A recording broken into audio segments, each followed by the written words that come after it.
Communion au quotidien. Je bénis le nom du Seigneur qui vous fidélise à communion au quotidien. Je prie que le Dieu fidèle qui vous a appelé par sa grâce vous comble de toutes sortes de grâces et vous canalise dans le vert pâturage. Veuillez prendre place autour de la table pour ce moment de communion avec Dieu en famille. Soyez les bienvenus. Nous sommes le mercredi 14 septembre 2022. Amis, nous sommes en train d'étudier l'expérimentation, c'est-à-dire notre témoignage sur la puissance du Saint-Esprit. C'est un aspect fondamental de la foi, le côté pragmatique. Un tel témoignage est nécessaire pour la conquête de notre pays au nom de Jésus. Car les gens veulent tout aussi voir ce que Jésus a fait dans notre vie en même temps qu'ils nous écoutent, en même temps qu'ils écoutent nos discours. Hier, nous avons considéré le légalisme de certains apôtres et croyants juifs qui reprochent à Pierre d'avoir pénétré chez les non-juifs et mangé avec eux. C'était une intrigue pour moi de voir le niveau de dangerosité du légalisme qui, loin de glorifier Dieu d'avoir ouvert la porte de la grâce aux nations non-juives notamment, eh bien, le légalisme fait adopter une attitude judaïsante de vouloir placer l'évangile dans un tiroir comme un trésor précieux auquel il refuse tout accès à ceux qu'il juge inaptes. Amis, il importe de rappeler que le légalisme a joué beaucoup en faveur de la crucifixion de notre Sauveur et Seigneur Jésus-Christ. Le légalisme a poussé le Sanhédrin à condamner Étienne à la lapidation au lieu de se repentir et admettre la vérité. C'est quand même curieux de réaliser que même sous la dispensation de la grâce, des croyants juifs ne laissent pas tomber leur chapeau légaliste. Autrement dit, même les croyants ont besoin de dépendre de la grâce de Dieu pour se débarrasser des préjugés qui font distinguer les gens, ou bien que Dieu a tant aimé le monde, incluant juifs et non-juifs. Je bénis le Seigneur qui a non seulement amené Pierre à proclamer le message de l'Évangile, qui a aussi manifesté le Saint-Esprit en ce jour, au point que des croyants sont baptisés.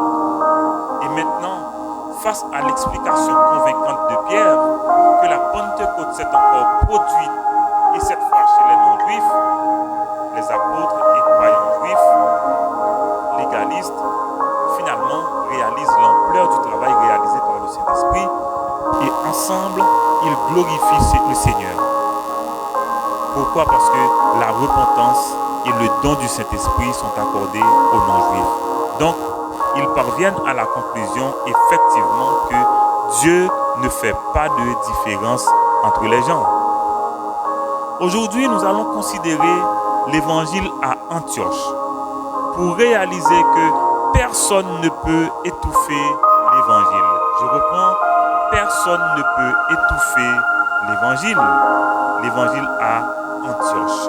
Nous allons considérer les versets 19 à 26 du chapitre 11. Voilà ce que la Bible dit. Ceux qui avaient été dispersés par la persécution survenue à l'occasion d'Étienne allèrent jusqu'en Phénicie, dans l'île de Chypre et à Antioche, annonçant la parole seulement aux Juifs.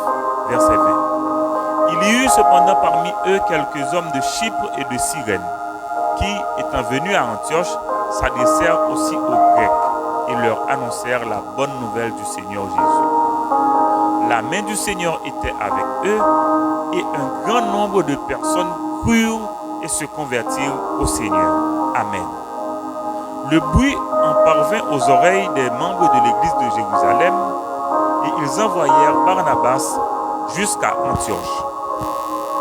Lorsqu'il fut arrivé et qu'il eut vu la grâce de Dieu, il s'en réjouit et il exhorta tous à rester d'un cœur ferme, attaché au Seigneur.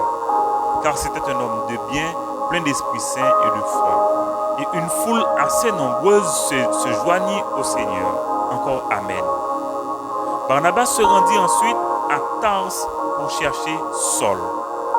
Et l'ayant trouvé, il l'emmena à Antioche. Pendant toute une année, ils se réunirent aux assemblées de l'Église et ils enseignèrent beaucoup de personnes. Et ce fut à Antioche que, pour la première fois, les disciples furent appelés chrétiens. Amis, encore une fois, personne ne peut étouffer l'évangile. Remarquez bien le fruit de la persécution. Quand la persécution arrive, et dans le cas notamment de l'évangile, ça provoque la dispersion. Mais remarquez bien, amis, les chrétiens dispersés, qu'est-ce qu'ils font, amis? Ils annoncent l'évangile. Vous vous rappelez ce que Philippe avait fait au chapitre 8 de Actes des Apôtres, après la mort d'Étienne, après cette persécution virulente qui a fait disperser les croyants? Philippe arrive à Samarie. Qu'est-ce qu'il fait? Il proclame le message de l'évangile. Vous vous rappelez tout ce qui est arrivé? Tout ce qui est arrivé là, à ce chapitre 8, beaucoup de croyants se sont donnés au Seigneur. Des miracles ont été opérés. Vous êtes là? Et maintenant, sous la puissance du Saint-Esprit, non seulement que l'évangile est arrivé jusqu'aux nations, au point que Pierre à Césarée chez Corneille prêche l'évangile et comme une nouvelle Pentecôte a eu lieu, le Saint-Esprit est descendu sur les gens. Les croyants sont baptisés. C'était une journée extraordinaire. Et maintenant, amis, l'évangile à Antioche. Encore des croyants persécutés qui fuient à la persécution à Jérusalem. Eh bien, ils arrivent là, dans ces zones-là, à Antioche, à Chypre, en Phénicie. Ils proclament l'évangile aux Juifs et d'autres croyants prêchent l'évangile aux nations, notamment aux Grecs, à Antioche. Et la parole de Dieu dit beaucoup. Voilà, c'est intéressant, hein? Beaucoup, un grand nombre se donne au Seigneur. C'est-à-dire, sous la puissance de cet esprit, l'évangile est annoncé. Et partout, c'est le même effet. À Antioche, en Grèce, un nouveau terrain, l'évangile s'annonce, l'évangile est annoncé, l'évangile est compris, l'évangile est accepté et un grand nombre se donne au Seigneur. C'est très important, amis, de considérer que partout, l'évangile a toujours le même effet. Partout, la repentance, oui, la nouvelle naissance. Et remarquez bien, quand les apôtres à Jérusalem apprirent la nouvelle, qu'est-ce qu'ils font? La nouvelle, c'est ça, oui, la bonne nouvelle, mais elle est connue. L'évangile est arrivé à Antioche, des personnes se donnent au Seigneur. Voilà. Et voilà que maintenant, les membres de l'église de Jérusalem, informés par qui? Je ne sais pas, parce que la Bible ne le dit pas, mais ils sont informés que le Saint-Esprit intervient à Antioche. Des gens se donnent au Seigneur, l'église a pris naissance, et bien voilà, ils ont vite fait de dépêcher qui? Barnabas à Antioche. Et amis, le constat de Barnabas quand il est arrivé, c'est extraordinaire. J'aime la manière de voir Barnabas. La parole de Dieu dit qu'il voit la grâce de Dieu. Amen. Il voit la grâce de Dieu. Et il se réjouit de ce qui s'est passé, de ce qui est arrivé. Et maintenant, sous la puissance du Saint-Esprit, il encourage les croyants à demeurer fermes dans la foi. Il voit le travail réalisé. Et la parole de Dieu dit au verset 24, une foule nombreuse encore vient au Seigneur. C'est intéressant de voir comment le Saint-Esprit travaille, comment l'évangile continue d'œuvrer, comment le salut continue d'être donné, comment la nouvelle naissance devient le partage de tout un chacun et même des non-juifs à seulement écouter l'évangile, à écouter la parole de Dieu. Dès qu'on confesse le nom de Jésus et la parole de Dieu dit le Saint-Esprit arrive, c'est intéressant. Et un élément qu'il ne faut pas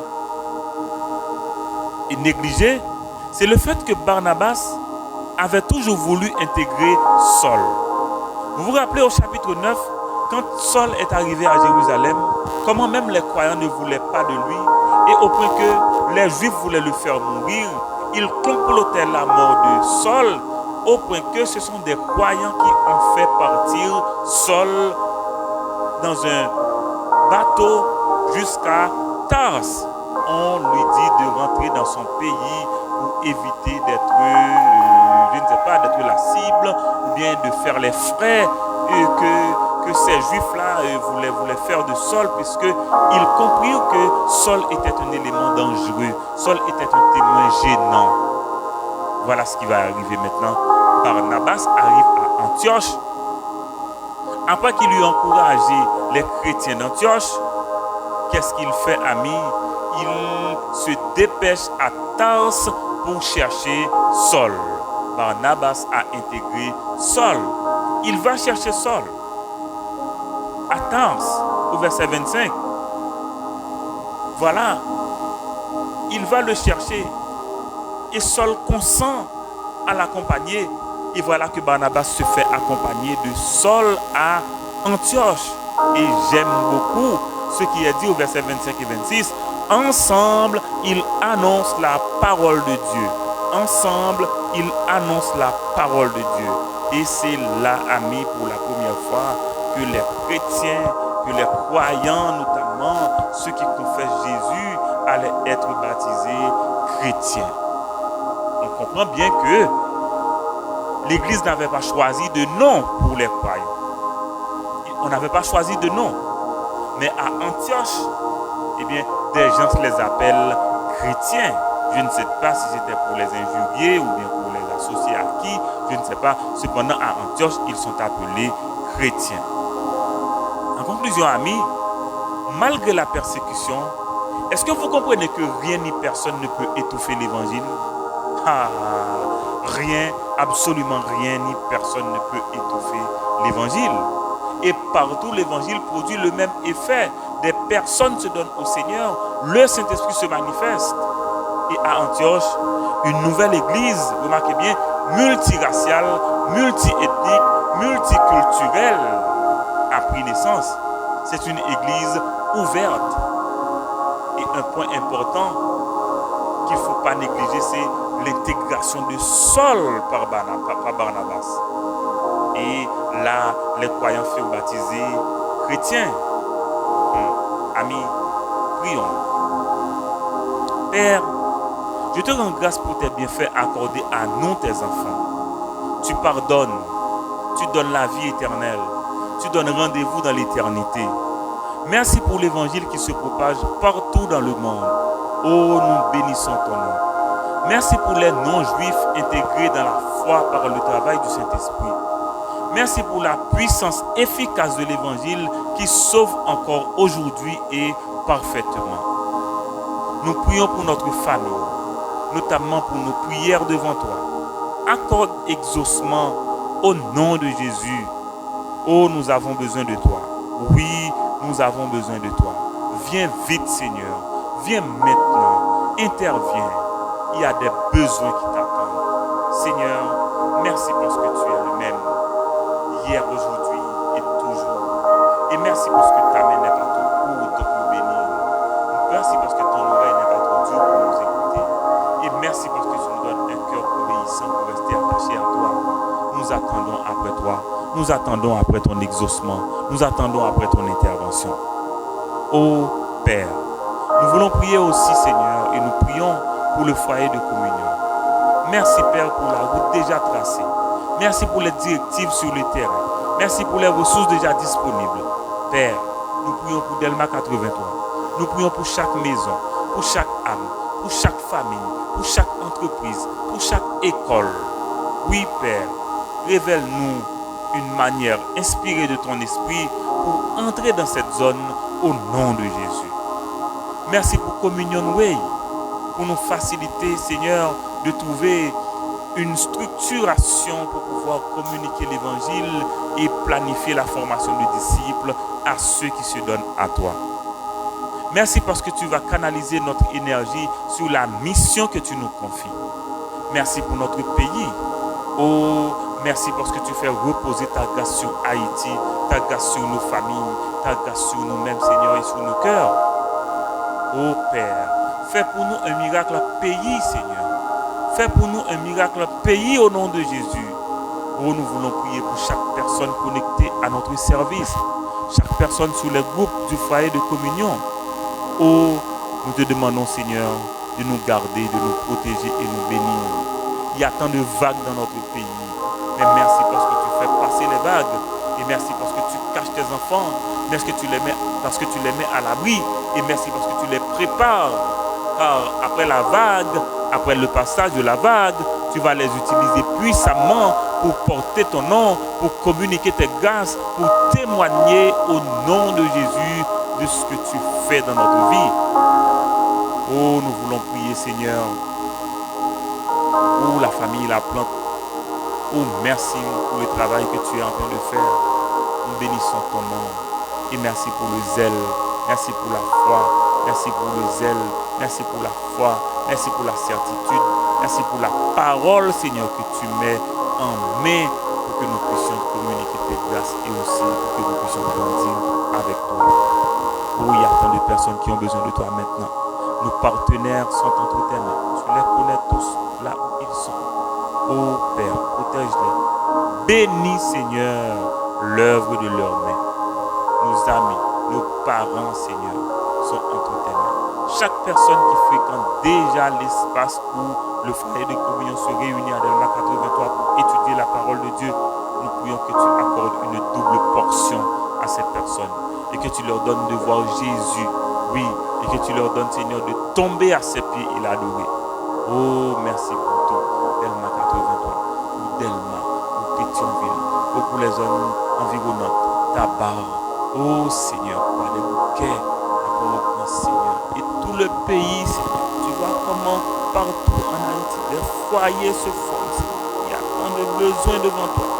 Et nous prions que ta grâce continue de nous accompagner. Nous prions que ta grâce continue de nous élever à la dimension de la grâce que tu nous fais. Au nom et par les mérites infinis de Jésus, nous te prions. Amen. Amen et Amen. Voilà, amis. Merci d'être encore là à ce moment de communion avec Dieu en famille.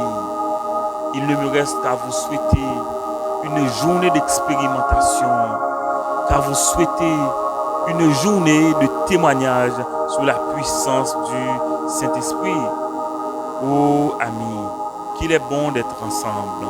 Et je prie que le Seigneur nous garde ensemble au nom de Jésus. Bonne journée.